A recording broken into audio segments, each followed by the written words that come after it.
So ఏంటి అంబటి రాంబాబు గారితో ఎలా ఉంది? ఇంతకు మా సోదరుడు అండి, ఎలా ఉంటుంది, అంతా బాగానే ఆయన ఉంటుంది. ఆయన ఆయన కోసం ఎలక్షన్లో పనిచేశారు, అవును, ఆయన కోసం గడప గడపకు తిరిగారు, అవును. ఆయన్ని మధ్యలో వదిలేసి వచ్చారు మంత్రి అయిపోయిన తర్వాత.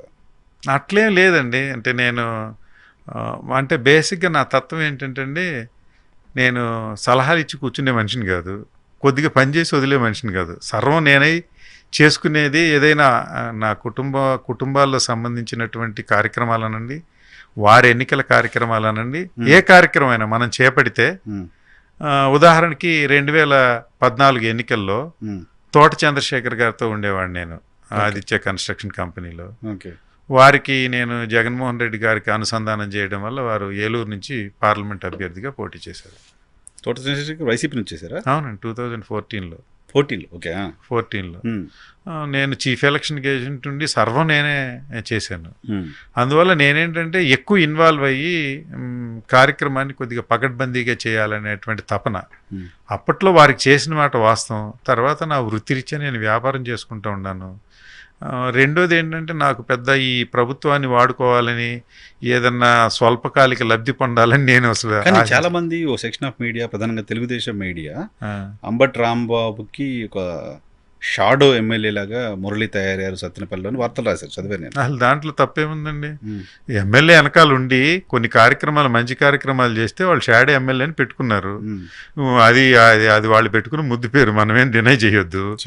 మనమేమన్నా డబ్బులు వసూలు చేసుకున్నామా, మనమేమన్నా సొంతంగా ఏమన్నా చేసుకున్నా అనేది ఎజెండా. సో నా పాయింట్ ఏంటంటే, ఆ షాడో సత్తెనపల్లి నుంచి పొన్నూరుకి ఎందుకు వచ్చిందని? లేదండి, అది కాలానుగుణంగా నేను వ్యాపారం చేసుకుంటున్నప్పుడు నాకు అంటే జగన్మోహన్ రెడ్డి గారు, మీరు ఒక విషయం అయితే నన్ను మన్నించండి, జగన్మోహన్ రెడ్డి గారు ముఖ్యమంత్రి అయినప్పుడు ఇన్ని సంక్షేమ కార్యక్రమాలు చేస్తారని నేను అనుకోలే. నాకు సర్ప్రైజ్ అది. వారు అందరు ముఖ్యమంత్రులాగా రొటీన్గా ఉండకపోవచ్చు, కానీ రాజశేఖర రెడ్డి గారి కంటే మెరుగ్గా ఉంటారేమో, ఇంకా వారి కుమారులు కనుక ఆ నాలెడ్జ్ వారికి ఉంది కదా అనుకున్నా, కానీ రాజశేఖర రెడ్డి గారి కంటే వీరు 10 అడుగులు ముందుకేశారు. సో ఆ స్ఫూర్తితోటి నేను నిజంగానే నాకు అంటే కొన్ని నేను చెప్పాలనుకునేది ఏంటంటే అండి, ఈ సంక్షేమ కార్యక్రమాలు లేకపోతే బజరంగ్ ఫౌండేషన్ సేవా కార్యక్రమాలు చేసేటప్పుడు సిన్సియర్గా నాకు మోటివ్ లేదు. చేసుకుంటే వెళ్తుంటే తపంలోటి కోరిక రావచ్చు, అంతేగాని ఇది కాలానుగుణంగా వచ్చిన కోరిక అండి. అంతేగాని రాజకీయాల్లో ఉంటే నేను రాంబాబు గారిని అడిగి ఈసారి నాకు పోటీ చేయాలని ఉంది, లేకపోతే ఇంకో నియోజకవర్గం వెళ్తానని అంటే ఆయన వారు కాదంటారా? అడగలేదా? నాకు అప్పుడు లేదండి ఆ కోరిక. ఇప్పుడు వారికి తెలుసు, తెలియదు. అంటే నేను లేకపోతే ఆయనకి చిన్న ఇబ్బంది ఉంది, ఎందుకంటే ఆయన సొంతంగా చేసుకోవాలి కనుక. అంతకు మించి వేరే నథింగ్ అండి, ఏముండదు అట్లా.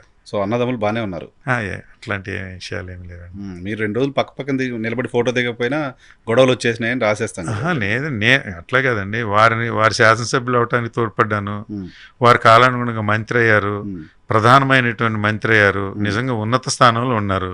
నేనేమి రూపాయి ఆశించలేదు, నా పని నేను చేసుకుంటున్నా, ఇంకెందుకు ఉంటుందండి? నేనేదన్నా అక్కడ షేర్ కావాలా, పవర్ షేర్ కావాలా, లేకపోతే డబ్బులు ఏదన్నా కార్యక్రమాలు ఉంటే డిఫరెన్సెస్ వస్తాయి.